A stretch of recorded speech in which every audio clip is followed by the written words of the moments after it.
اسی طرح ہمارے دل کی بھی غذا ہے، وہ اللہ رب العزت کی طرف سے آنے والے انوار اور تجلیات ہیں۔ جب دل میں نور اترتا ہے تو دل کو غذا مل جاتی ہے، جب دل حکمت کی باتیں سنتا ہے تو دل کو غذا مل جاتی ہے۔ چنانچہ نبی علیہ الصلوۃ والسلام نے ارشاد فرمایا، تحتاج القلوب الى اقواتها من الحکمہ کما تحتاج الاجسام الى اقواتها من الطعام، کہ دلوں کو بھی اپنی غذا کی اسی طرح حاجت ہوتی ہے جیسے جسم کو اپنی بقا کے لیے طعام کی ضرورت ہوتی ہے۔ جسم کو غذا نہ ملے تو اس کی موت واقع ہو جاتی ہے، اسی طرح دل کو بھی غذا نہ ملے تو دل کی روحانی موت واقع ہو جاتی ہے۔ غذا سے انسان کی جسمانی زندگی اور انوار و تجلیات سے انسان کی روحانی زندگی۔ جسمانی صحت ہو تو انسان کے جسم کے مزے، اور روحانی صحت ہو تو انسان کے دل کے مزے۔ اچھی جسمانی صحت سے انسان کا جسم لذتیں لیتا ہے، اور اچھی روحانی صحت سے انسان کا دل مزے لیتا ہے۔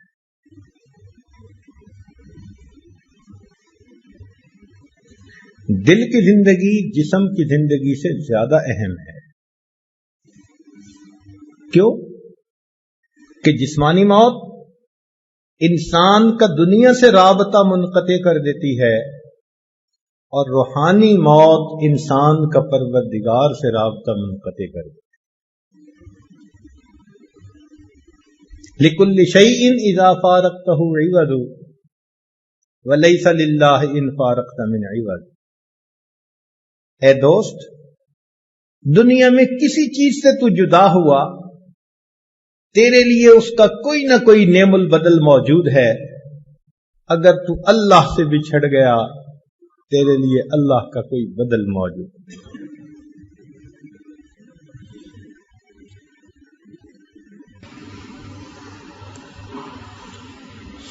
دنیا کا جادو چلتا ہے تو انسان اللہ سے بچھڑ جاتا ہے، دور ہو جاتا ہے اپنے پروردگار سے، اللہ تعالیٰ کے گھر کا راستہ ہی بھول جاتا ہے۔ مسجد میں آ کر اس کی طبیعت گھبراتی ہے، نماز پڑھ کے مسجد سے باہر نکلتا ہے، یوں لگتا ہے جیسے اس کے سر سے بوجھ اتر گیا۔ کیا وجہ ہے؟ وجہ یہ کہ دل مردہ ہے، قبض کی کیفیت ہے اس کے اوپر۔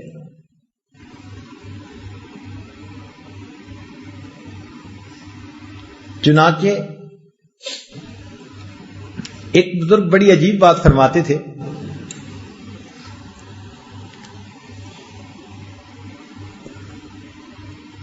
فرماتے تھے یا عجبا من الناس یبکون علی من مات جسدہ، تعجب ہے انسانوں پر،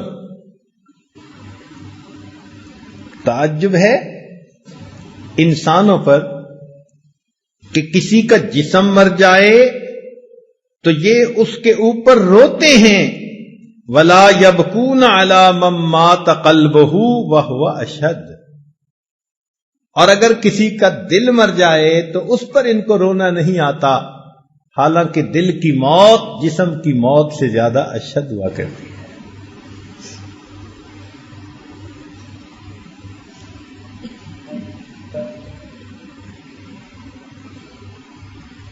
حسن بصری رحمۃ اللہ علیہ کے پاس ایک آدمی آیا، حضرت آپ واعظ فرماتے ہیں، درس قرآن دیتے ہیں، ہم پہ کوئی اثر نہیں ہوتا.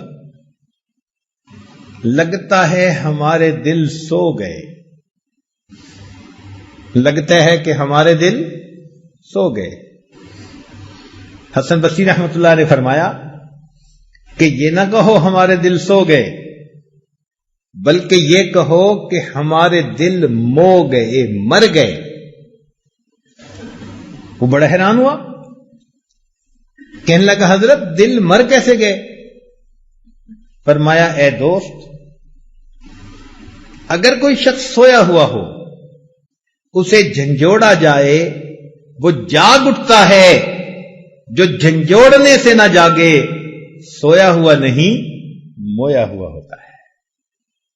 کسی بندے کے سامنے اللہ کا قرآن پڑھ کے سنایا جائے اور اس بندے کا دل اثر قبول نہ کرے، یہ اس دل کے موت کی پکی علامت ہوتی ہے. یہ سویا ہوا نہیں، یہ مویا ہوا دل ہے. اسی کو کہنے والے نے کہا دل مردہ دل نہیں ہے، اسے زندہ کر دوبارہ، کہ یہی ہے امتوں کے مرض کہن کا چارہ. ایک وقت تھا دلوں میں، سینوں میں دل زندہ ہوتے تھے. تیری نگاہ سے دل سینوں میں کانپتے تھے،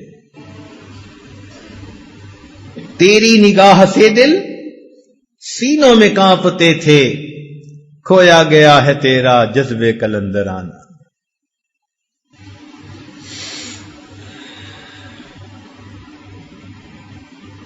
اب اس مردہ دل کو زندہ کرنے کے لیے سب سے بہترین اکسیر وہ اللہ تعالی کا ذکر ہے. یہ سمجھ لیں کہ اس کے لیے ویکسین ہے. حدیث پاک میں فرمایا ذکر اللہ شفاء القلوب، اللہ تعالی کا ذکر دلوں کے لیے شفا ہے. چنانچہ اللہ تعالیٰ کی یاد سے دل کی بیماریاں دور ہوتی ہیں، دل کے اندر سے روحانی بیماریاں ختم ہو جاتی ہیں. صدیق اکبر عنہ کی روایت ہے، فرماتے ہیں مثل لکل شیء ثقالۃ وثقالۃ القلوب ذکر اللہ. ہر چیز کے لیے ایک پالش ہوتی ہے، اور دلوں کی پالش اللہ تعالی کی یاد ہے. تو جو انسان اپنے رب کو یاد کرے اپنے دل میں، اس کا دل منور ہوتا ہے. ابن تیمیہ رحمۃ اللہ علیہ لکھتے ہیں الذکر للقلب کالماء للسمک. دل کے لیے ذکر ایسا ہے جیسا کہ مچھلی کے لیے پانی ہوا کرتا ہے. مچھلی پانی کے بغیر زندہ نہیں رہتی، انسان کا دل اللہ کے ذکر کے بغیر زندہ نہیں رہتا. فَكَيْفَ يَكُونُ حَالُ السَّمْكِ اذا اخرج من الماء. اگر مچھلی کو پانی سے نکال دیا جائے تو اس کا کیا حال ہوتا ہے؟ مچھلی کا تڑپنا ضرب المثل بن گیا. لوگ کہتے ہیں جی ماہیے بے آب کی طرح تڑپنے لگ گیا. تو جیسے مچھلی پانی کے بغیر تڑپتی ہے، مومن کا دل اللہ رب العزت کی یاد کے بغیر ایسے تڑپتا ہے.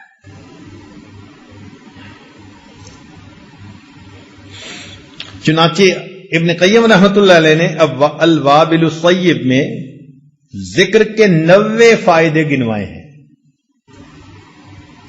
فرماتے ہیں کہ ذکر قوت القلوب ہے، دل کی غذا ہے.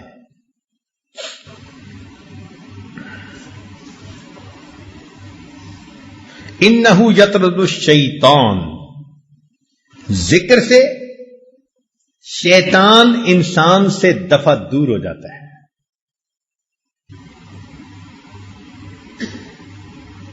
آپ دیکھیں دنیا کا یہ دستور ہے کہ جب کوئی فوجی کسی دشمن پہ قابو پاتا ہے تو سب سے پہلے اسے کہتے ہیں ہینڈز اپ، کیوں کہتا ہے؟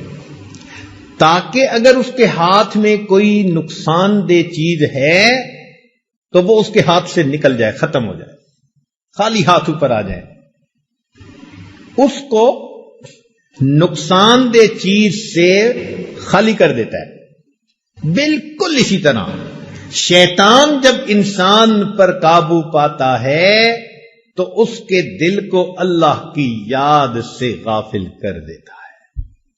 سنیے قرآن عظیم الشان، اللہ تعالیٰ فرماتے استحوذ علیہم الشیطان فانساہم ذکر اللہ. شیطان ان پر غالب آ گیا، شیطان نے ان کو اللہ کی یاد سے غافل کر دیا. اس لیے کہ یہ ہمارے پاس ایک مہلک ہتھیار ہے شیطان کے مقابلے میں، وہ ہمیں ہتھیار سے فارغ کر دیتا ہے.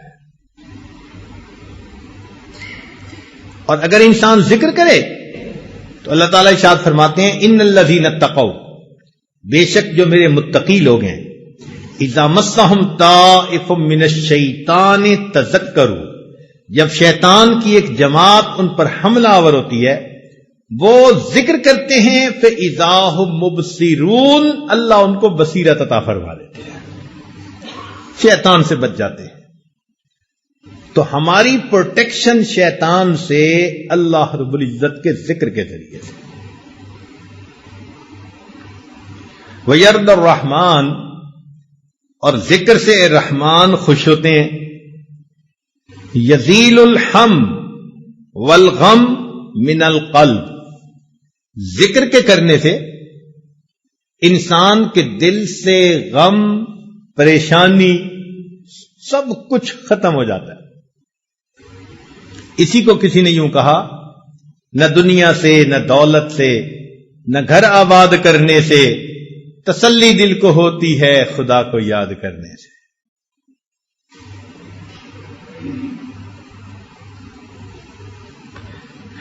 پھر ایک ذکر کا فائدہ یہ بھی ہے کہ یجلب لہ الفرح، جو شخص ذکر کرتا ہے یہ ذکر اس کے دل کو خوش کر دیتا ہے، ایک خوشی نصیب ہوتی ہے. ذکر سے عجیب مستی ہوتی ہے. جائیے کس واسطے اے درد میں خانے کے بیچ، جائیے کس واسطے اے درد میں خانے کے بیچ، کچھ عجب مستی ہے اپنے دل کے پیمانے کے بیچ. یہ دل جب جاگتا ہے نا، زندہ ہوتا ہے، اس میں ایک عجیب مستی ہوتی ہے، عجیب لذت ہوتی ہے.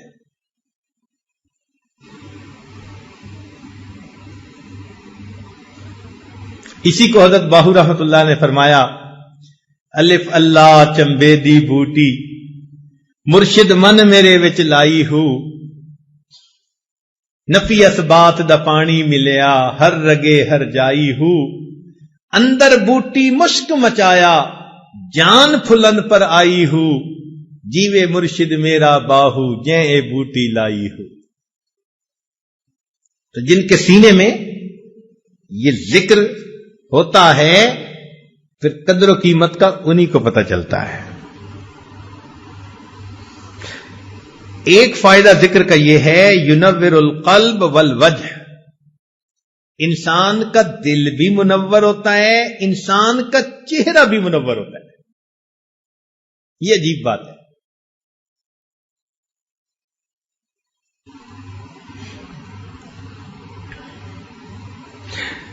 وَيَكْسُ الذَّاكِرَ الْمَحَابَةَ وَالْحَلَاوَةَ وَالنَّظْرَ، جو ذکر کرنے والا ہوتا ہے ذکر کی بنا پر اس کے چہرے کے اوپر ایک ہیبت ہوتی ہے اور ایک حلاوت ہوتی ہے اور ایک رعنائی اور خوبصورتی ہوتی ہے. اللہ والوں کے چہروں کو دیکھو،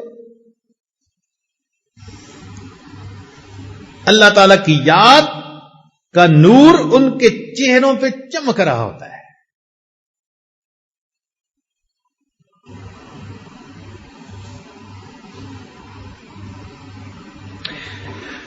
چنانچہ ہم اگر اللہ رب العزت کا ذکر کریں گے تو اس کے جواب میں اللہ رب العزت ہمیں یاد کریں گے.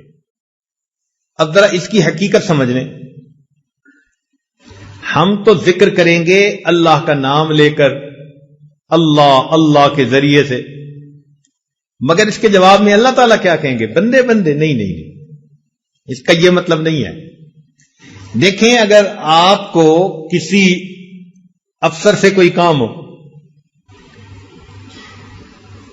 اس نے انٹرویو لینے، بچے کی اپوائنٹمنٹ کرنی ہے، تو آپ اس سے بات کرتے ہیں اور کہتے ہیں کہ جی اس دن ذرا میرے بچے کو یاد رکھیے گا.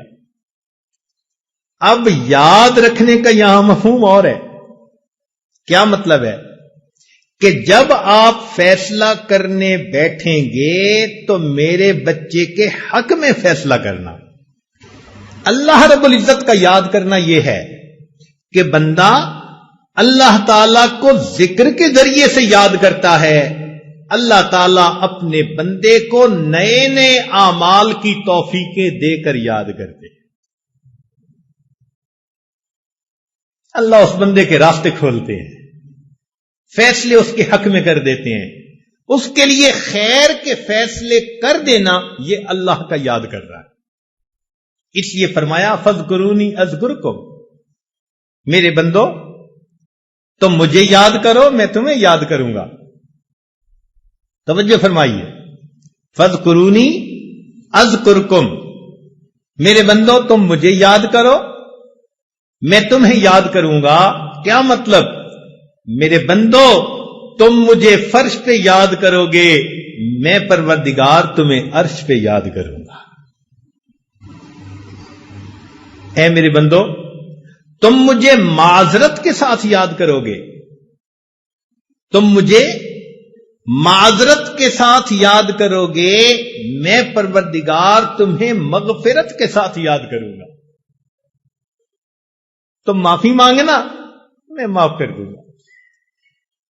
تم معذرت کے ساتھ مجھے یاد کرو گے، میں پروردگار تمہیں مغفرت کے ساتھ یاد کروں گا.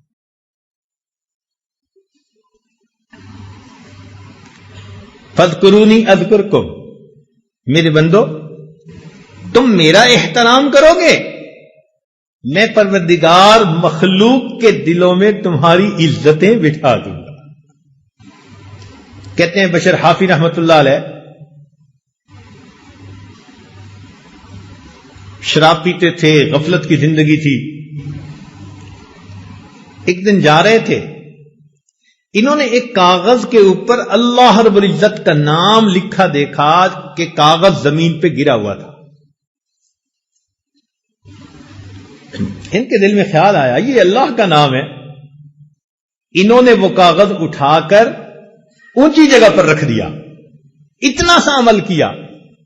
اللہ رب العزت نے وقت کے ایک ولی کے دل میں الہام فرمایا کہ جا کر بشر حافی سے کہہ دو کہ تم نے میرے نام کی عزت کی، اس کے جواب میں میں تمہارے نام کو پوری دنیا میں عزت عطا فرما دوں. تم نے تو پاؤں سے اٹھا کے سر تک میرے نام کو پہنچایا، میں تمہارے نام کو فرش سے اٹھا کے عرش تک پہنچا دوں. فاذکرونی اذکرکم، تم میرا ذکر کرو، میں تمہارا ذکر کروں گا. کیا مطلب؟ کہ میرے بندو تم معصیت سے بچ کر مجھے یاد کرو گے، میں مصیبت کے وقت میں بندو مدد کے ذریعے تمہیں یاد کروں.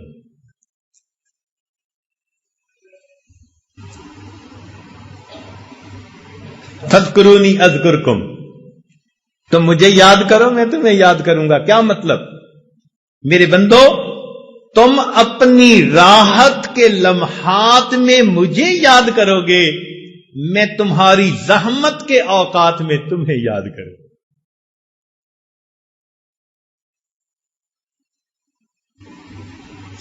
فاذکرونی اذکرکم، میرے بندو تم دنیا میں نرم بستروں پر لیٹ کر مجھے یاد کرو گے اور میں پروردگار قبر میں تمہارے لیٹتے وقت تمہیں یاد کروں گا.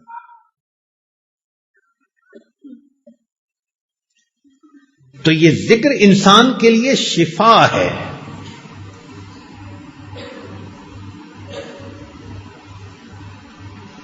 چنانچہ حسن بصری رحمت اللہ علیہ کے پاس ایک آدمی آیا.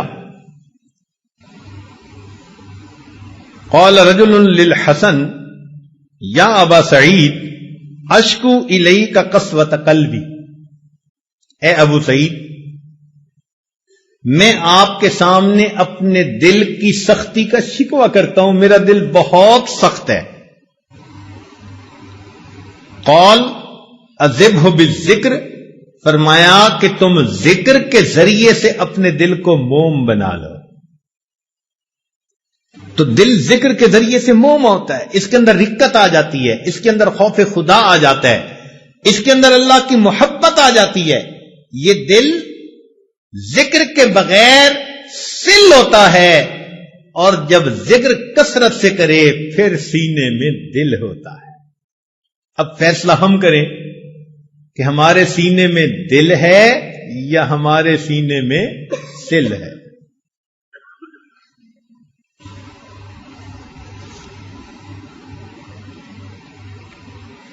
قال رجل لسلمان رضی اللہ تعالیٰ عنہ، سلمان فارسی عنہ سے کسی بندے نے کہا ای الاعمال افضل، عملوں میں سے کون سا عمل بڑا افضل ہے؟ فقال اما تقرأ القرآن، فرمایا تو نے قرآن نہیں پڑھا؟ قرآن مجید میں کہا وَلَذِكْرُ اللَّهِ اکبر، اور اللہ کا ذکر سب سے بڑا عمل ہے.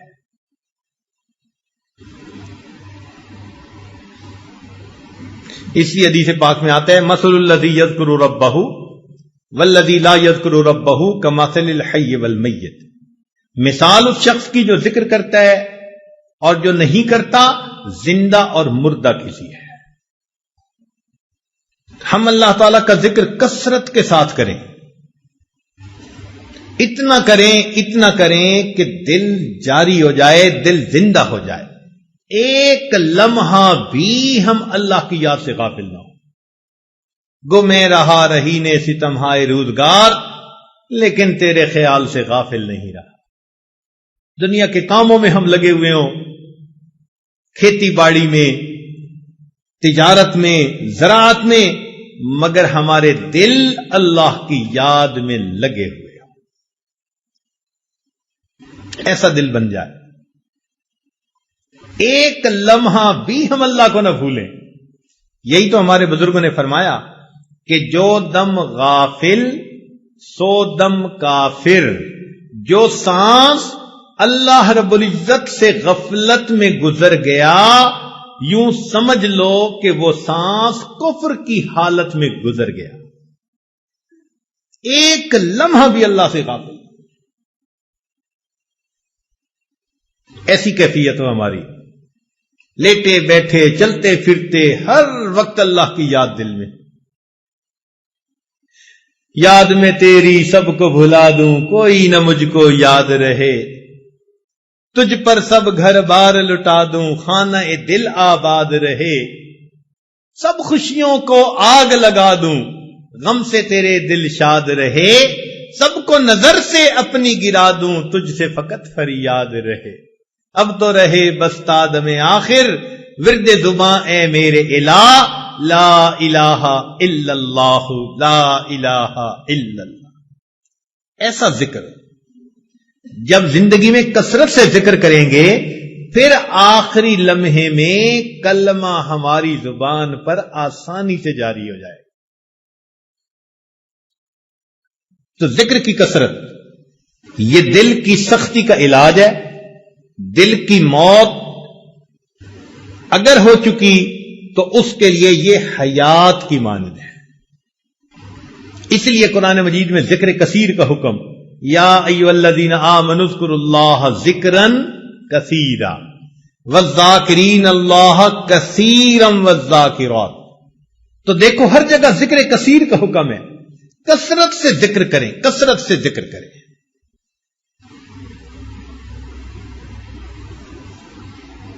تو کثرت سے ذکر کرنے پر انسان کا دل زندہ ہو جاتا ہے، انسان کے دل میں نور آ جاتا، دل منور ہو جاتا ہے۔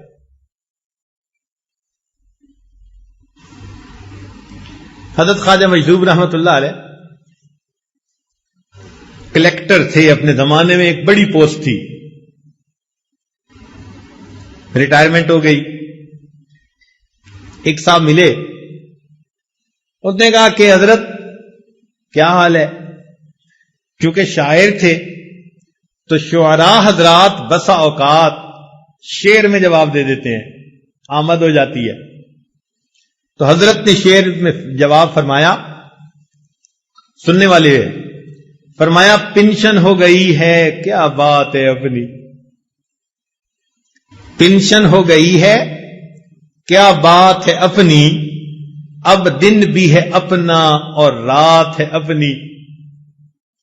پینشن ہو گئی ہے کیا بات ہے اپنی، اب دن بھی ہے اپنا اور رات ہے اپنی، اب اور ہی کچھ ہے میرے دن رات کا عالم، ہر وقت ہی رہتا ہے ملاقات کا عالم۔ یہ کیفیت بندے کی ہو، اب اور ہی کچھ ہے میرے دن رات کا عالم، ہر وقت ہی رہتا ہے ملاقات کا عالم۔ اتنا ذکر کرے کہ اللہ رب العزت دل میں آ جائے، اللہ دل میں سما جائے، بلکہ سچ کہوں کہ اللہ دل میں چھا جائے، ایسی اللہ رب العزت کی محبت۔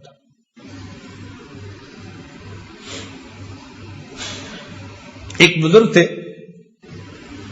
ان سے کسی نے پوچھا کہ حضرت کیا حال ہے؟ انہوں نے آگے سے شعر پڑھا، فرماتے ہیں میری زیست کا حال کیا پوچھتے ہو، میری زیست کا حال کیا پوچھتے ہو، بڑھاپا نہ بچپن نہ میری جوانی، جو چند ساعتیں یاد دل بر میں گزری، وہی ساعتیں ہیں میری زندگانی۔ جو چند لمحے اللہ کی یاد میں گزر گئے وہ میری زندگی ہے، اور باقی سارا کچھ شرمندگی ہے۔ تو دل کو زندہ کرنے کے اسباب میں سے پہلا سبب ذکر کی کثرت۔ ہمارے مشائخ یہی سبق دیتے ہیں، سب سے پہلے فرماتے ہیں کہ 2 حصوں میں کرو، ایک تو چلتے پھرتے لیٹے بیٹھے اللہ کی طرف دھیان رکھو، اس کو وقوف قلبی کہہ دیتے ہیں، اور ایک فرماتے ہیں کہ صبح اور شام 15 منٹ آدھا گھنٹہ ساری دنیا سے ہٹ کٹ جاؤ اور اللہ تعالی کی یاد میں ڈوب جاؤ، ساری دنیا سے ہٹ کٹ جاؤ اور اللہ تعالی کی یاد میں ڈوب جاؤ۔ جب انسان یوں مراقبہ کرتا ہے نا صبح و شام، تو دل کی کیفیات دوبارہ تازہ ہو جاتی ہیں۔ آج کل کے دور میں اس کو سمجھنا بہت آسان ہے۔ دیکھیں آج کل تو چھوٹے بڑے بہت لوگوں کے پاس سیل فون ہوتا ہے، موبائل فون، اس کی بیٹری ہوتی ہے۔ اب اگر سارا دن اس پر باتیں کرتے رہیں تو اس کی بیٹری ڈسچارج ہو جاتی ہے۔ اس کو پھر چارجر سے لگانا ضروری ہوتا ہے۔ اگر آپ چارجر سے نہیں لگائیں گے تو بیٹری اتنی فلیٹ ہو جائے گی کہ بات ڈسکنیکٹ ہو جائے گی، پھر آن ہی نہیں ہوگا۔ بالکل اسی طرح ہم سارا دن لوگوں کے ساتھ انٹریکٹ کرتے رہتے ہیں، کام، کاروبار، بیوی، بچے، دوست، احباب، ہمارے دل کی کیفیات کی بیٹری ڈاؤن ہوتی رہتی ہے۔ ہمیں چاہیے صبح و شام اس کو چارجر کے ساتھ لگائیں۔ یہ جو مراقبہ ہے نا کہ اللہ سے لو لگا کے بیٹھے. حقیقت میں اللہ کی رحمت کے ساتھ اس ہم دل کو کنیکٹ کر دیتے ہیں, ادھر سے برکت آتی ہے, رحمت آتی ہے, اور وہ دل کی بیٹری کو دوبارہ چارج کر دیتی ہے. اس لیے صبح و شام کا ذکر بہت ضروری. یہ پہلا سبب. دوسرا سبب جس سے دل زندہ ہوتا ہے وہ ہے تلاوت القرآن. آدمی کم از کم 1 پارہ روزانہ تلاوت کرے. بہت مشکل ہو تو چلو آدھا پارہ. کوئی دن زندگی کا اللہ تعالی کی یاد کے بغیر نہ گزرے, تلاوت قرآن کے بغیر نہ گزرے. ہمارے ان لاز کے ایک بزرگ تھے, دارالعلوم دیوبند سے انہوں نے فراغت حاصل کی تھی. میری ایک مرتبہ ان کی ملاقات سوات میں ہوئی تو وہ کہنے لگے کہ میں امام العلماء والصلحاء حضرت خواجہ عبد المالک صدیقی رحمت اللہ علیہ سے بیعت ہوا, اور اس وقت انہوں نے فرمایا کہ 1 پارہ روزانہ تلاوت کرنا. فرمانے لگے کہ آج اس بات کو کہے 43 ایئرز گزر چکے ہیں, ان 43 سال میں ایک دن بھی میرے قرآن کی تلاوت میں ناغہ نہیں ہوا. جب ایسے لوگ اللہ کے سامنے نامہ اعمال لے کر جائیں گے ہمیں کتنی شرمندگی ہوگی کہ ہمارے کتنے دن تلاوت کے بغیر جا چکے ہیں. اب دیکھو 43 سال, سردی بھی, گرمی بھی, صحت بھی, بیماری بھی, دیس بھی, پردیس بھی, خوشی بھی, غمی بھی, 100 یعنی عوارض ہوتی ہیں, مگر وہ کہتے ہیں میں نے 1 پارے کی تلاوت پکی کر.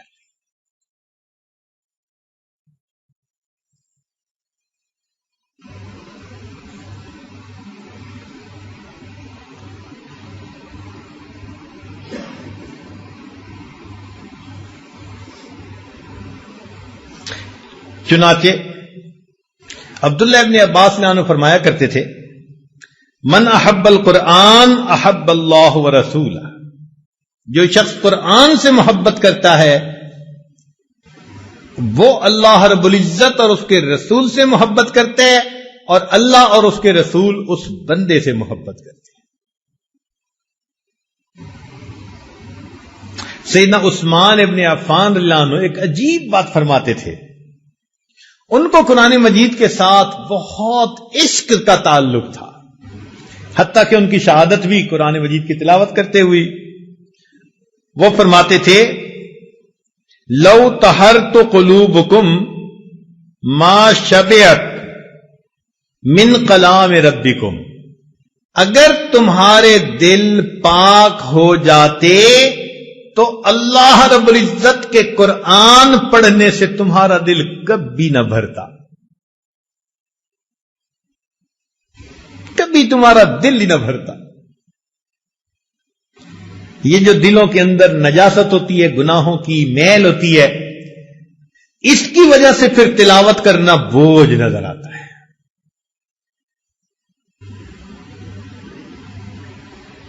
لاہور میں ایک مسجد میں درس قرآن دینے کا موقع ملا تو جو وہاں کے امام خطیب تھے وہ کہنے لگے حضرت میرے ہاں ناشتے پہ چلیں. ہم ان کے ہاں چلے گئے.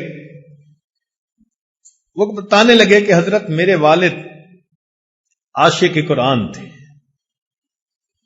میں نے انہیں کہا کہ بھئی ہمیں ناشتے میں اتنا لطف نہیں آئے گا, آپ اپنے والد کی باتیں سنائیں, ہمیں اس میں مزہ زیادہ آئے گا. انہوں نے عجیب بات ایک سنائی. کہنے لگے کہ میرے والد صاحب کو کسی نے یہ کہہ دیا کہ اگر آپ ایک قرآن پاک روز تلاوت کریں اور 2 سال آپ کا یہ معمول رہے تو قرآن مجید کا فیض آپ کی آنے والی نسل میں جاری ہو جائے گا. کہنے لگے والد صاحب نے عمل کرنا شروع کر دیا, روزانہ ایک قرآن مجید پڑھتے ہیں, روزانہ ایک قرآن مجید. اب بتائیں کہ 2 سال کوئی تھوڑا وقفہ تو نہیں نہ ہوتا. انہوں نے مستقل 2 سال ایک قرآن مجید روز پڑھا. کہنے لگے اس کا نتیجہ یہ ملا کہ میرے والد صاحب کی جتنے بیٹے جتنی بیٹیاں، ان کے آگے جتنے بیٹے جتنی بیٹیاں، کسی کی عمر اگر 7 سال سے زیادہ ہے تو وہ قرآن مجید کا حافظ ہے. میرے والد کی نسل سے کوئی بیٹا بیٹی ایسی نہیں، نرینا یا مادینہ کوئی اولاد ایسی نہیں کہ جو دنیا میں زندہ ہو 7 سال سے اوپر ہو قرآن کے حافظ نہ ہو.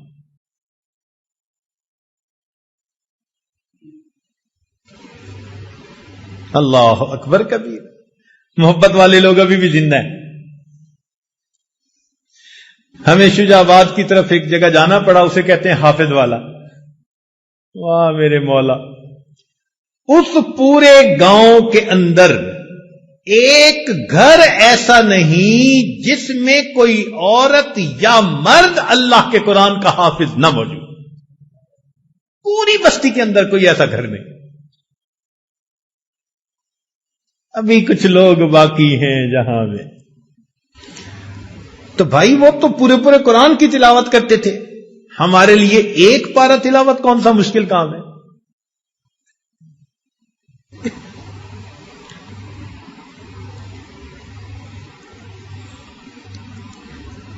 جیسے گرمی کے موسم میں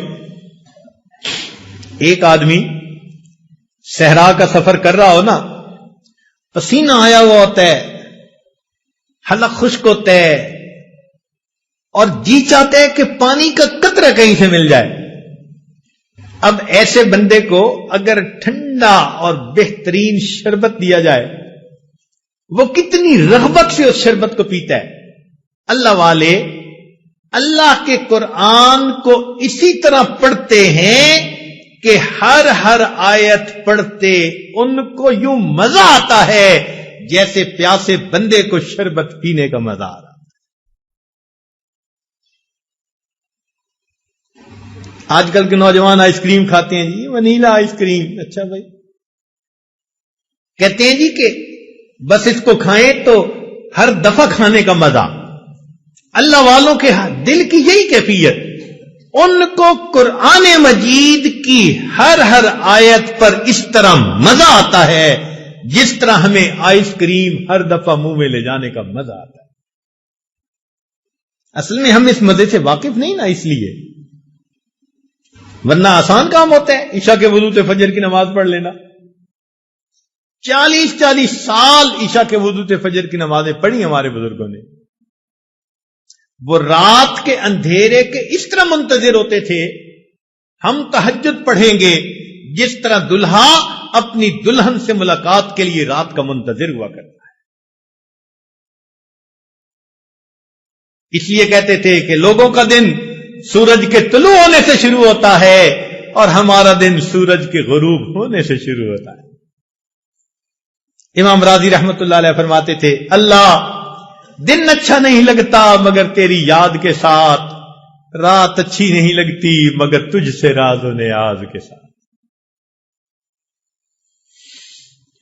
مجھ کو نہ اپنا ہوش نہ دنیا کا ہوش ہے، بیٹھا ہوں مست ہو کے تمہارے جمال میں، تاروں سے پوچھ لو میری روداد زندگی، راتوں کو جاگتا ہوں تمہارے خیال میں. اللہ کی یاد میں راتوں کو جاگتے ہیں. تیسرا سبب جس سے انسان کا دل زندہ ہوتا ہے، الاستغفار. استغفار پڑھنا. ہمارے مشائخ فرماتے ہیں 100 دفعہ صبح 100 دفعہ شام یہ کم از کم ہے، ورنہ 200 مرتبہ صبح 200 مرتبہ شام پڑھے. استغفار پڑھنے سے انسان کے دل کی میل دور ہو جاتی ہے.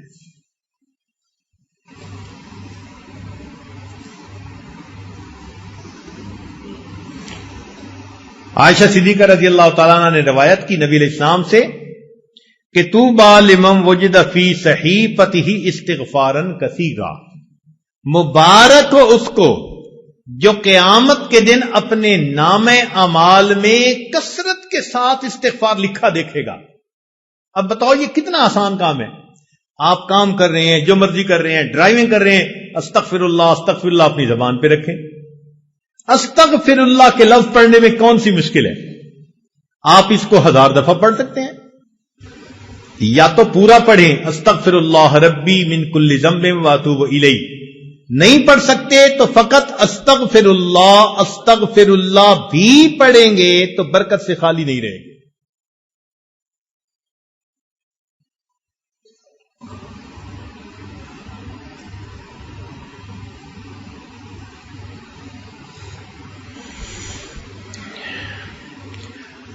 چوتھا سبب جس سے دل زندہ ہوتا ہے، الصلاۃ علی النبی، نبی علیہ الصلوۃ والسلام پر درود شریف کا پڑھنا۔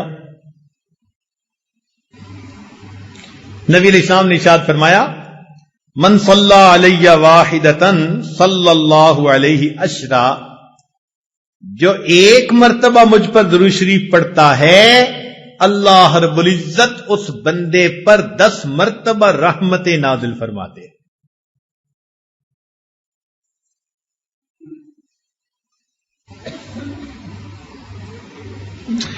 چنانچہ ہمارے مشائخ نے لکھا ہے، وَكَذَلِكَ جَعَلَ جَزَاءَ ذِكْرِ نَبِيِّهِ ذِكْرَ مَنْ ذَكَرَهُ، کہ اللہ تعالیٰ کو اپنے محبوب سے ایسی محبت ہے کہ جو اللہ تعالیٰ کے محبوب کو یاد کرتا ہے، درود شریف پڑھنے کے ذریعے سے اللہ اس بندے کو 10 مرتبہ یاد کرتے ہیں۔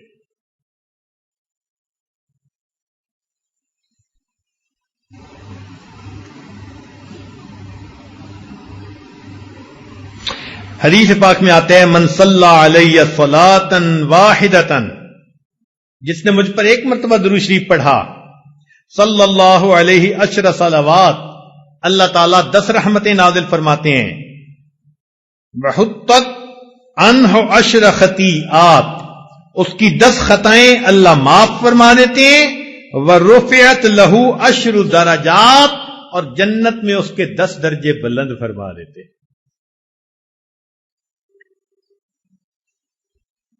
اس لیے نبی علیہ السلام نے ارشاد فرمایا، البخیل من ذکرت عندہ فلم یصلی، بخیل ہے وہ شخص جس کے سامنے میرا نام آئے، میرا تذکرہ ہو اور وہ مجھ پر درود نہ پڑھے۔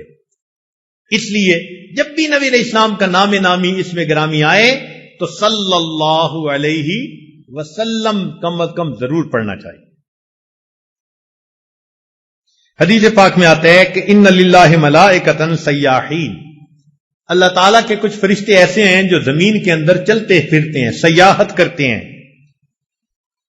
یبلغونی ان امتی السلام، میرا امتی جو مجھ پر درود پڑھ رہا ہوتا ہے، یہ فرشتے اس درود و سلام کو مجھ تک پہنچا دیتے ہیں۔ اور ایک حدیث پاک میں فرمایا، ان اول الناس بی یوم القیامت اکثرہم علی صلاۃ، قیامت کے دن میرے سب سے قریب وہ انسان ہوگا جو سب سے زیادہ مجھ پر درود شریف پڑھنے والا ہوگا۔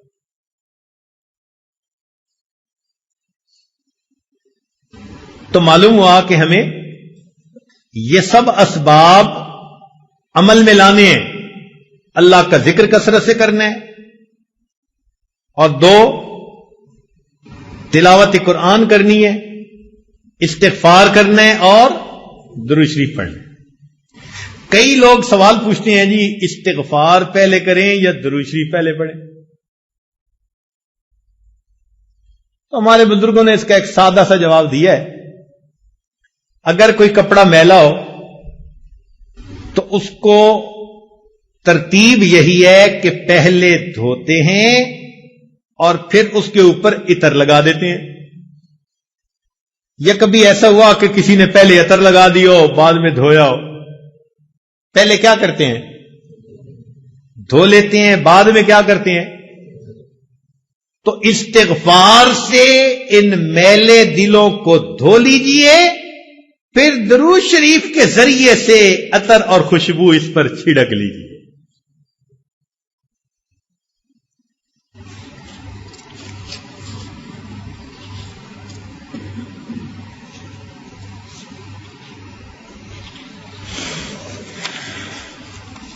اگلا سبب جس سے کہ انسان کا دل زندہ ہوتا ہے، صحبت شیخ۔ اللہ تعالیٰ ارشاد فرماتے ہیں یا ایھا الذین آمنوا اتقوا اللہ وکونوا مع الصادقین، اے ایمان والو اللہ سے ڈرو اور سچوں کے ساتھ رہو، جن کے قول اور فعل میں تضاد نہیں ہوتا، جن میں درنگی نہیں ہوتی، ایسے لوگوں کی صحبت اختیار کرو۔ اس صحبت سے انسان کا دل بہت جلدی سنورتا ہے۔ ان اللہ والوں کے دل مقناطیس کی طرح ہوتے ہیں، جیسے لوہے کو مقناطیس کھینچتا ہے، اللہ کے بندوں کے دلوں کو اللہ والوں کے دل ایسے کھینچتے ہیں۔ تاثیر ہوتی ہے۔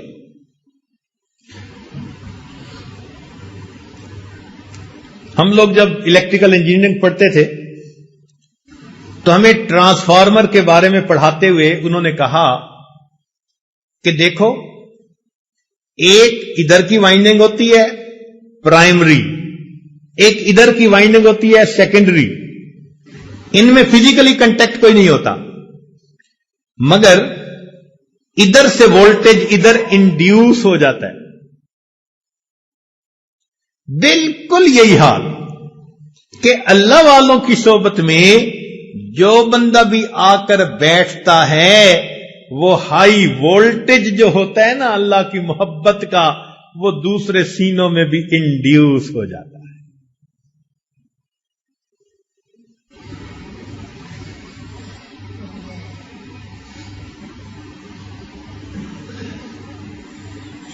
الصحبت مؤثرۃ، صحبت کی تاثیر ہوتی ہے۔ صحبت صالح ترا صالح کند، صحبت طالع ترا طالع کند۔ نیکوں کی صحبت انسان کو نیک بنا دیتی ہے اور بدکار بندے کی صحبت انسان کو بد بنا دیتی ہے۔ علماء نے لکھا ہے کہ جو لوگ جانور پالتے ہیں نا، ان جانوروں کا بھی انسان پر اثر ہو جاتا ہے۔ مثال کے طور پہ جو لوگ گھوڑے پالتے ہیں نا، ان میں بہادری آ جاتی ہے۔ جو لوگ اونٹ پالتے ہیں ان میں ضد ہٹ دھرمی آ جاتی ہے، اور جو لوگ بکریاں پالتے ہیں ان میں عاجزی آ جاتی ہے۔ اب ذرا غور کریں کہ جانور کے ساتھ وقت گزارنے سے اگر جانور کے اس کے اوپر اثرات آ جاتے ہیں، تو ہم اگر اللہ والوں کے ساتھ وقت گزاریں گے تو کیا ہمارے اوپر ان کے اچھے اثرات نہیں آئیں گے؟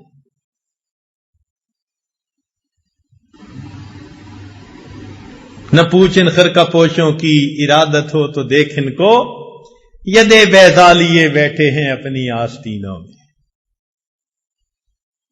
اللہ والوں کی صحبت سے انسان کا دل زندہ ہوتا ہے، مردہ دل زندہ ہو جاتا ہے۔ ایک لمحے کی صحبت۔ ہمارے ایک عالم تھے، وہ کہنے لگے کہ بیت کا تعلق تھا میرا شجاع آباد میں ایک بزرگ گزرے ہیں عبداللہ بہلوی رحمت اللہ علیہ۔ یہ نقشبندیہ سلسلہ کے بزرگ تھے، بڑے عالم تھے، ان کا درس تفسیر بڑا مشہور تھا۔ رمضان المبارک میں درس تفسیر دیتے تھے، اور ملک سے مدارس میں جو علماء ہوتے تھے نا تفسیر کا مضمون پڑھانے والے، وہ ان کے پاس جا کر تفسیر کا دورہ کیا کرتے تھے، تفسیر کا دورہ کرتے تھے۔ علماء کو بہت فیض ملا ان سے، تو ان عالم کی بیعت ان سے تھی۔ کہتے ہیں ایک دن اب میرے دل میں خیال آیا میں جاؤں اپنے حضرت کو ملوں۔ ان کے پاس گیا، ان کو ملا، پھر میں نے تھوڑی دیر بعد اجازت مانگی واپسی کی، کیونکہ پیچھے مدرسہ تھا اور مجھے سبق پڑھانے تھے۔ جو تعلیم و تعلم سے تعلق رکھتے ہیں نا علماء، ان کو بہت وقت کا پابند ہونا پڑتا ہے کہ طلباء ہوتے ہیں ان کا ورنہ وقت ضائع ہوتا ہے۔ کہنے لگے جب میں نے حضرت سے اجازت مانگی تو حضرت نے فرمایا کہ مولانا کچھ وقت ہمارے پاس بھی رہو. میرے دل میں خیال آیا ساری زندگی میں نے پڑھنا پڑھانا ہے. میں نے فون کر دیا اور محتمم کو بتا دیا کہ جی میں 3 دن شیخ کی خدمت میں رہنا چاہتا ہوں, میرا سبق میرے فلاں دوست کو کہہ دیں وہ پڑھا دیں گے, تو طلباء کا نقصان نہیں ہوگا. میں 3 دن رہا. کہتے ہیں کہ 3 دن شیخ کی صحبت میں رہنے کا نتیجہ یہ نکلا کہ جب لوٹ کر میں واپس گھر آیا تو آنے والے 3 سال میں ایک مرتبہ بھی میری تہجد قضا نہ ہوئی. 3 راتوں کا بدلہ یہ ملا کہ 3 سال میں ایک مرتبہ بھی میری تہجد قضا نہیں.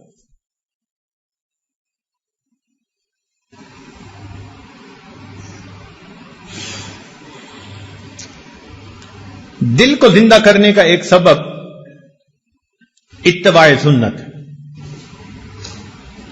ہر کام نبی علیہ الصلوۃ والسلام کی سنت کے مطابق کریں. ہر کام, کھانا پینا, چلنا پھرنا, اٹھنا بیٹھنا, رفتار گفتار کردار, ہر چیز نبی علیہ السلام کی سنت کے مطابق. ہمارے سلسلہ عالیہ نقشبندیہ میں اس کا بہت اہتمام بتایا جاتا ہے. چھوٹے سے چھوٹا عمل, بڑے سے بڑا عمل, کوئی عمل بھی سنت کے خلاف نہیں ہونا چاہیے. ہر وقت نظر اس چیز کو تلاش کرتی رہے کہ میں نے اس عمل میں کیسے کرنا ہے. اور اس کا بہترین طریقہ یہ بھی ہے کہ مسنون دعائیں یاد کر لیجئے. کتابیں مل جاتی ہیں چھوٹی سی, نبی علیہ الصلوۃ والسلام کی مسنون دعائیں, پیارے نبی علیہ السلام کی پیاری دعائیں, ان کو یاد کر لیں اور جس موقع پر پڑھنے کی دعا ہو اس پر پڑھتے رہیں. جو لوگ کہتے ہیں نا جی کہ وقوف قلبی نہیں رہتا, وہ دوسرے لفظوں میں بتا رہے ہوتے ہیں جی کہ میں مسنون دعا کی پابندی کوئی نہیں کرتا. اس لیے کہ مسنون دعا کی پابندی کرنے کا انعام یہ ملتا ہے کہ انسان ہر وقت اللہ کی طرف متوجہ رہتا ہے. کھانا کھانے کی دعا, کھانے کے بعد کی دعا, سو کر اٹھنے کی دعا, سونے سے پہلے کی دعا, کسی سے ملنے کی دعا, گھر میں داخل ہونے کی, نکلنے کی, ہر موقع کی دعائیں ہیں. تو مسنون دعاؤں کی برکت سے اللہ تعالی وقوف قلبی کا رکھنا آسان فرما دیتے. آپ اس کا تجربہ کر لیجئے. جب آپ محسوس کریں نا کہ جی میں وقوف قلبی کا دھیان نہیں رکھ سکتا یا رکھنا مشکل ہے, آپ محسوس کریں گے کہ سنت دعائیں پڑھنے میں آپ کوتاہی کر رہے ہیں. ان کی پابندی کریں, آٹومیٹکلی اللہ کی طرف دھیان رہے گا, توجہ رہے گی.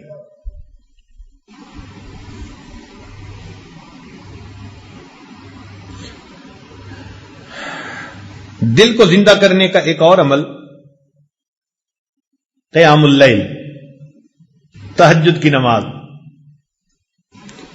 چنانچہ جو لوگ چاہتے ہیں کہ اللہ رب العزت سے تعلق ہو, ان کی محبت دل میں ہو, ہم اللہ تعالیٰ کے مقبول بندوں میں شامل ہو جائیں, ان کو چاہیے کہ رات کے آخری پہر میں چند رکعت نفل اللہ کے حضور ضرور پڑھا کریں.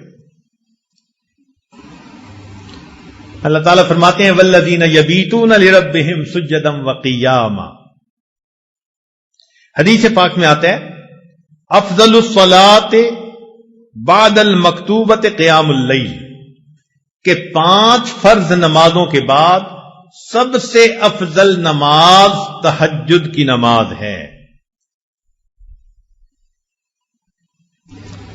قیل للحسن, حسن رحمت اللہ علیہ سے یہ کہا گیا ما بال المتحجدین احسن الناس وجہا, کیا وجہ ہے کہ تہجد پڑھنے والوں کے چہرے بڑے منور ہوتے ہیں, ان کے چہروں پہ بڑا نور ہوتا ہے.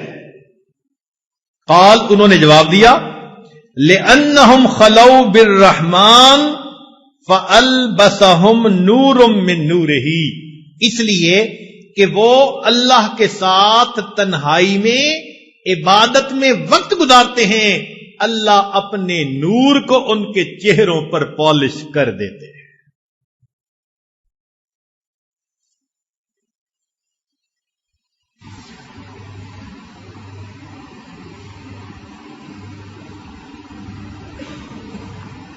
ایک بزرگ فرمایا کرتے تھے کہ حضرت، ان کے پاس ایک بندہ آیا، اس نے کہا کہ حضرت مجھے رات تہجد کی توفیق نصیب نہیں ہوتی، کوئی عمل بتا دے۔ انہوں نے آسان سا جواب دے دیا، فرمانے لگے اے دوست، تو اپنے دن کے اعمال کو سنوار لے، اللہ تعالیٰ تجھے رات کے اعمال کی توفیق عطا فرما دے۔ ہم دن میں جو نافرمانیاں کرتے ہیں نا، ان کی وجہ سے رات کی عبادت سے محروم کر دیے جاتے ہیں۔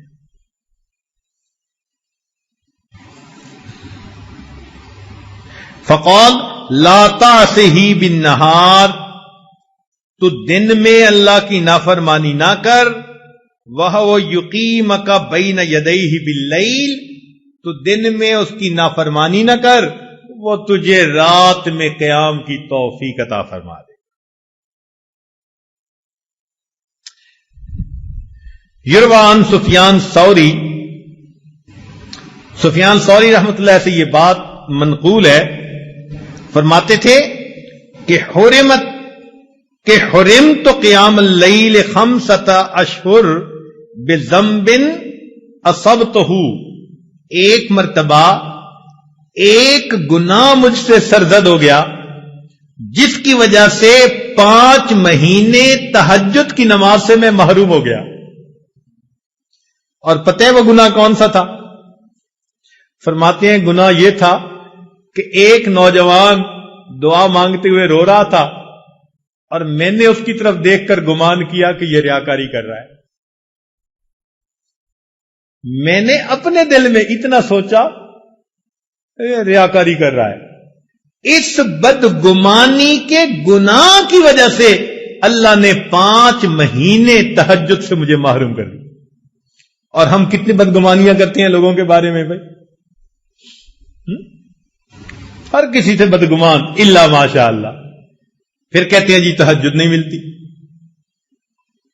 اور پھر بعض دوست تو ایسے ہیں جو بڑے مطمئن ہوتے ہیں، اور جی ہم سارا دن مدرسے میں قرآن پڑھاتے ہیں، حدیث پڑھاتے ہیں، رات تہجد نہ پڑی تو کیا ہوا، ثواب تو مل ہی جاتا ہے۔ تو بھئی صحابہ کرام سارا دن سبزیاں بیچتے تھے، جو وہ رات کو تہجد کا اتنا اہتمام کرتے تھے، وہ کیا کرتے تھے؟ وہ بھی تو سارا دن دین کے کام میں لگے رہتے تھے نا، فرسان بالنہار ہوتے تھے، اور پھر اللہ ان کو رہبان باللیل بنا دیا کرتے۔ رات گھوڑے کی پیٹھ پہ ہوتے تھے صبح میں، اور رات مسلح کی پیٹھ پر ہوا کرتے تھے۔ تو یہ تو نفس ہمیں مطمئن کر دیتا ہے نا کہ کوئی بات نہیں اگر تہجد کی توفیق نہیں ملتی۔ اچھا ایک بات ذرا توجہ سے سنیں کہ ایک تو ہے ہمارا سوچنا ہم تہجد پہ نہیں اٹھتے، اور ایک سوچ کا انداز اور بھی ہے، وہ کیا؟ حدیث پاک میں آتا ہے اللہ تعالی رات کو فرشتوں کی 3 جماعتیں بنا دیتے ہیں۔ فرشتوں کی کتنی جماعتیں؟ 3 جماعتیں بنا دیتے ہیں۔ ایک جماعت کو کہتے ہیں کہ دیکھو فلاں فلاں میرے مقبول بندے ہیں،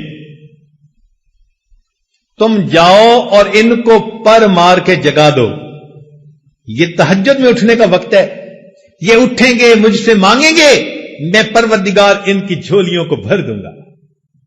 چنانچہ یہ لوگ سوئے ہوئے ہوتے ہیں، نہ گھڑی کا الارم نہ کوئی اور، اچانک ان کی آنکھ کھل جاتی ہے۔ یہ اللہ تعالیٰ کی طرف سے فرشتے اٹھا دیتے ہیں ان کو، اچانک آنکھ کھل جاتی ہے۔ دل میں ارادہ لے کے سوتے ہیں 3 بجے اٹھنے، 3 بجے آنکھ کھلتی ہے، تو اللہ تعالیٰ کے فرشتے جگا دیتے ہیں۔ اور پھر دوسرے گروپ کو اللہ فرماتے ہیں کہ جاؤ فلاں فلاں فلاں میرے ناپسندیدہ بندے ہیں، میں انہیں پسند نہیں کرتا، تم جاؤ اور ان کو تھپکی دے کے سلا دو.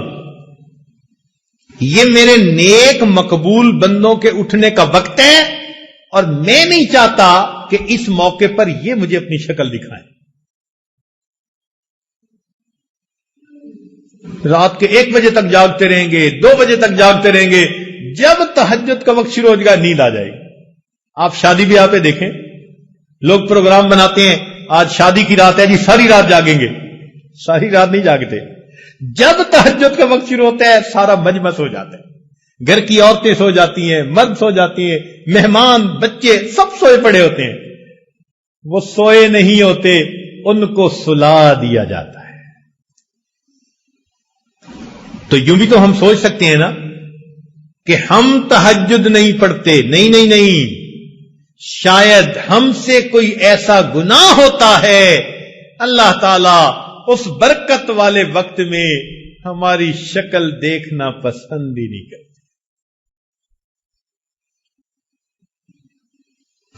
تو یہ اسباب ہیں دل کو زندہ کرنے کے.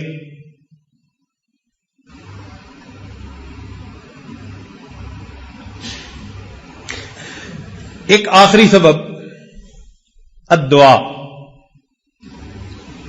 یہ جتنے اعمال ہیں یہ بندہ کر لے, اس سے بھی ابھی کام نہیں ہوتا. ایک قدم اور آگے. وہ کیا کہ سب کچھ کر کے پھر اللہ سے فریاد کرے, پھر اللہ سے مانگے. اللہ اکبر کبیرہ. دیکھیں ایک مثال سمجھیں. چھوٹا بچہ ہوتا ہے نا جو ابھی چلنا سیکھ رہا ہوتا, تو باپ اس کو وہاں کھڑا کر دیتا ہے اور پاس بیٹھ کے بلاتا ہے, بیٹے ادھر آؤ. باپ کو پتہ ہے یہ بچہ اتنے قدم نہیں اٹھا سکتا, مگر وہ یہ دیکھنا چاہتا ہے کہ یہ بچہ میری طرف متوجہ ہو کے قدم اٹھاتا ہے یا نہیں. بیٹے ادھر آؤ, بیٹے ادھر آؤ. جب باپ بلاتا ہے تو وہ بچہ قدم اٹھانے کی کوشش کرتا ہے اور قدم اٹھاتے ہوئے ڈولتا ہے, اور جب گرنے لگتا ہے نا تو باپ اس کو گرنے نہیں دیتا, بچے کو ہاتھوں میں لے کر اپنے سینے سے لگا لیتا ہے. بالکل ہماری مثال یہی ہے. اللہ تعالیٰ فرماتے ہیں میرے بندے مجھ تک آؤ. اس پروردگار کو پتہ ہے یہ بندے ہیں, یہ کمزور ہیں, ان کے پیچھے نفس لگایا ہے, شیطان لگایا ہے, ان کی ہمت نہیں ہے یہ پہنچ سکیں. مگر وہ تو یہ دیکھنا چاہتے ہیں نا کہ میری طرف توجہ کر کے قدم اٹھاتا کون ہے. جو ہمت کر لیتا ہے, قدم اٹھاتا ہے, کہیں ڈولنے بھی لگتا ہے, اللہ تعالیٰ ڈولنے نہیں دیتے, اس بندے کو اپنی رحمت کی چادر میں چھپا لیتے. سنیے قرآن عظیم الشان. اللہ تعالیٰ فرماتے ہیں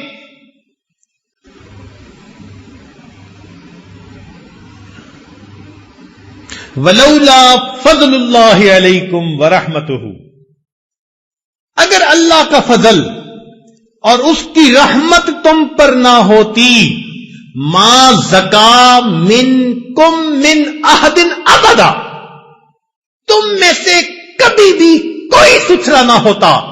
ولیکن اللہ یزکی من یشاء, اللہ جس کو چاہتے ہیں ستھرا کر دیتے. تو ستھرا ہونا تمہارے بس میں نہیں ہے.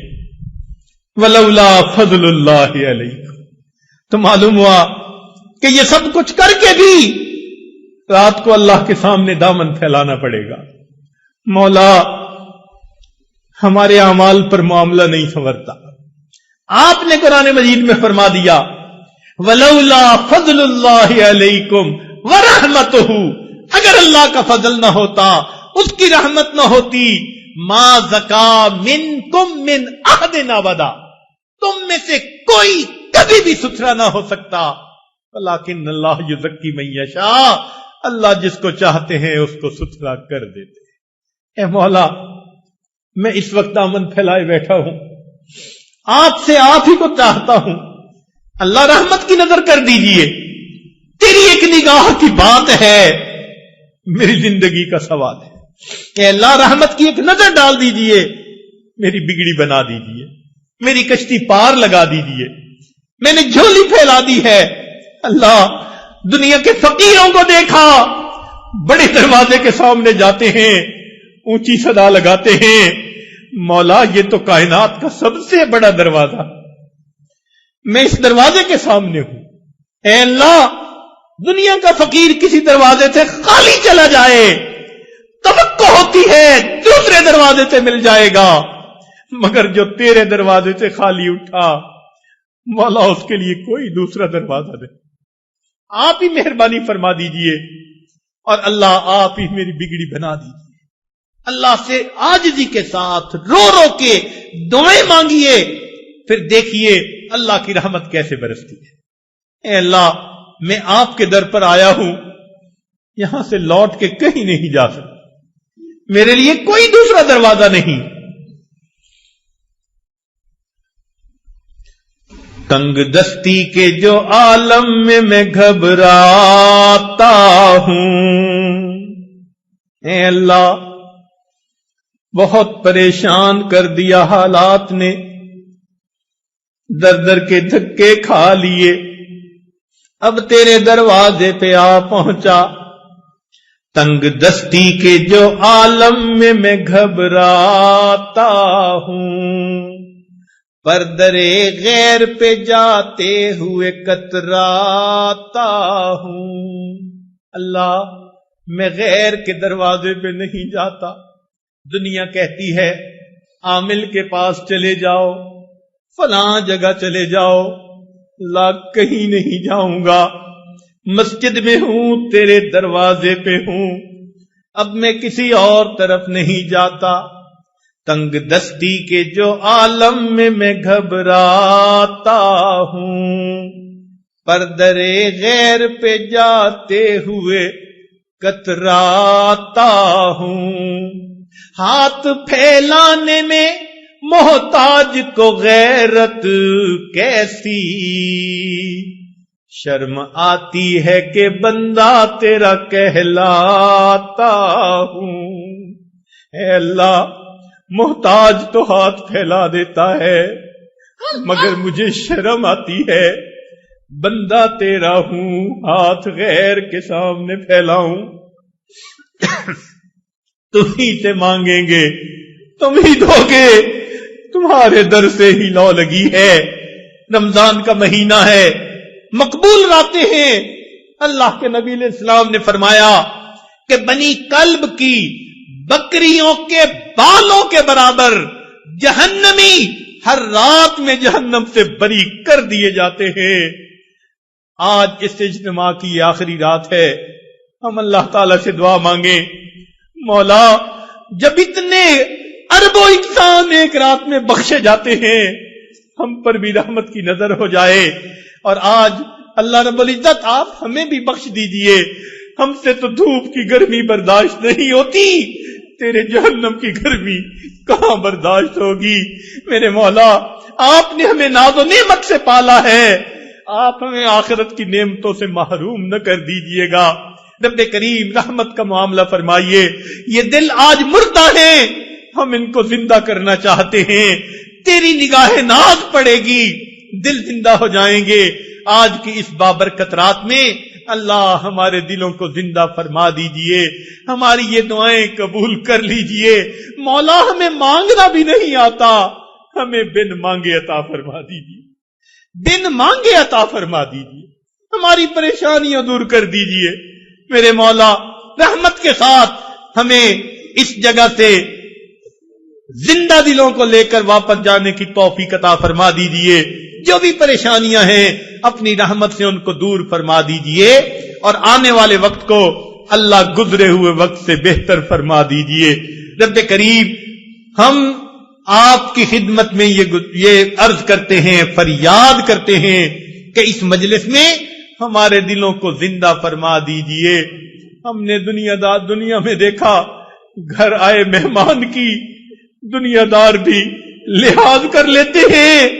اللہ، یہ تیرے گھر میں آئے ہوئے مہمان ہیں، دور سے چل کے آئے ہیں، وقت کو فارغ کر کے آئے ہیں، تجھے بنانے کے لیے آئے ہیں۔